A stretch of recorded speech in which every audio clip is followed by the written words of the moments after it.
We're talking about homelessness, and my guests, Jason and Lisa Loakes. They head a ministry called Sheltered by Grace. It's a ministry for homeless people. It puts a shelter over their heads. Not only that, but Jason and Lisa have a global vision, and they have franchises that they have which shares their wisdom and knowledge in working with the homeless that you can pick up on and apply that to your community. Jason, if I ask you about homelessness, the idea of ending homelessness, that is a huge vision. It reminds me of the Millennial Development Goals, which are all about ending poverty around the world. How do you actually go about the idea of ending homelessness? What does it look like if you were actually able to solve the issue? It'd look like we'd have at least 70,000 spare beds every night.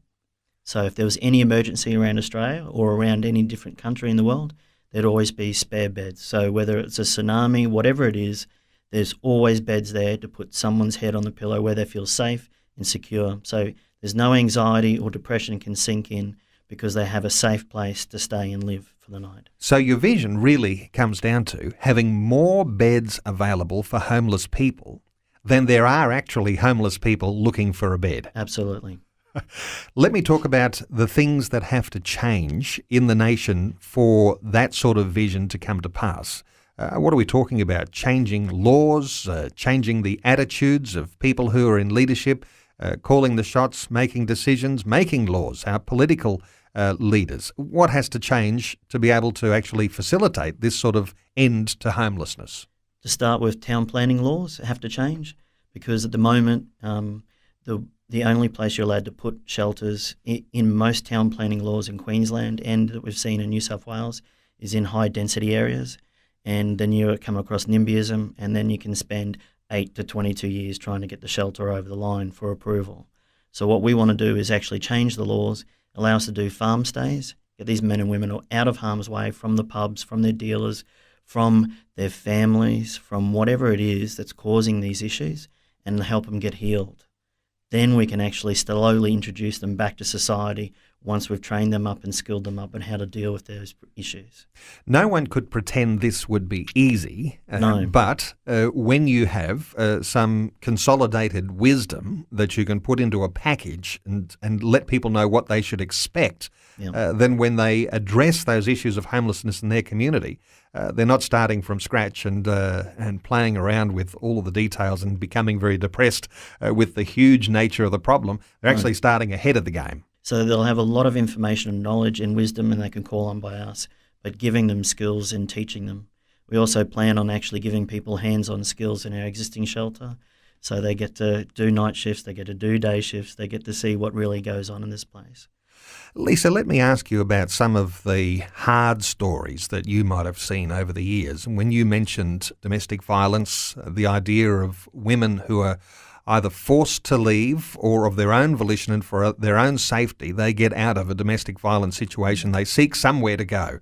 These are the sorts of people that oftentimes they draw at our heartstrings when we say, well, what can we do to help? But you've seen those sorts of stories. We see those sorts of stories all the time. The issue at the moment with us is that we can only take single people in our accommodation until we expand, and then we're going to have the capacity to take children along with women. What we've found, particularly in Queensland, is there are quite a few domestic violence places that women can go, but there's less available for other demographics of people. So we tend to cater a lot for your single men and women at the moment, but don't get me wrong, in Logan in particular, there's still a huge need for places for women and children and also families who are suffering homelessness. And you like to have partnership with the local churches because that gives opportunity for people from the churches to contact people who are in real need. Absolutely. We, as an example, we have one partnership with the church and the ladies there do cooking for us once a fortnight. So we have, they get fed very, very well, the people in our shelter, nutritious meals and that sort of thing. But there's always opportunities for people to come out and partner with us, do activities. We've had some awesome sing-alongs and hungies and Christmas festivals and all sorts of things that we've partnered with the local churches to be able to provide. And yeah, absolutely, like you said, if there's people that they know that's in need, we often get calls from people in the local churches to say, have you got a bed? And Jason, a part of your vision where you are in Logan is that you want to have a training facility, because a training facility, and really I guess you're talking about life skills, things like cooking and being able to look after yourself well and get back on track so you can be self-supporting. I guess that's part of the vision. Absolutely. Another part of it is giving people basic skills on how to service a car. So if you've got a car, you've got an 80% better chance of getting a job. So the best thing we could do to somebody that comes in that's homeless but they're living out of their car, and you can tell if you're on the pension, you can't afford to have a car. So the car's very poor in maintenance. We'd love to give them the skills to do basic servicing, but also while we're there, we can actually fix this car up, get it up to proper roadworthy standards. And so they've got a great chance to stand on their own 2 feet and get a job again, because we can help that person within 6 months turn their whole life around. Where if they don't have a vehicle, they don't have a network supporter of friends, we're talking 2 or 3 years. We've got one client for 4 years now. Tell me about your global vision and how you can take this to the next step, because there may be people listening into our conversation now. They're part of communities where there is a homeless problem. They're saying, what can I do? And they're hearing about franchises and what that might benefit in their community. What will people see, or what will they hear if they make contact with you? We'd like to set up an interview with them first, show them around what we actually do, give them some of the basic core understandings of what we do and how we tackle it, because on one part you've got to be very strict with your house rules and to look after and care for the rest of the clients, but the other side you've got to show them God's love, and that's probably the hardest thing to wrap your head around every day. Financially speaking, there is government money that helps to support what happens in the ministry? We get no government funding whatsoever, because if you take government funding, then they control you. So they can tell you who you can have and who you can't have in that shelter. You can also have your funding withdrawn at any time. You got to keep employing people to apply for funding again. So what we're after is to get community groups to stand up and donate the land, get builders and developers alongside, and actually start creating these shelters. Once we've got enough of them running around Australia, we can withdraw the equity and build more. And that's really transforming the way banks look at this.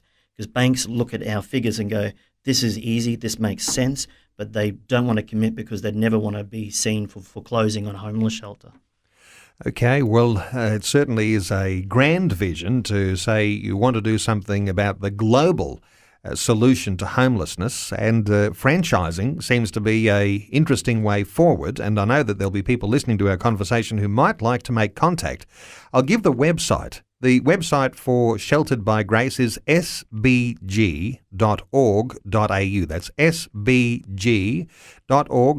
Jason and Lisa Loakes are leading this franchise and leading the ministry to the homeless, Sheltered by Grace. To Jason and to Lisa, thank you so much for being with us today on 2020. Thank you. Appreciate your time. Thank you very much.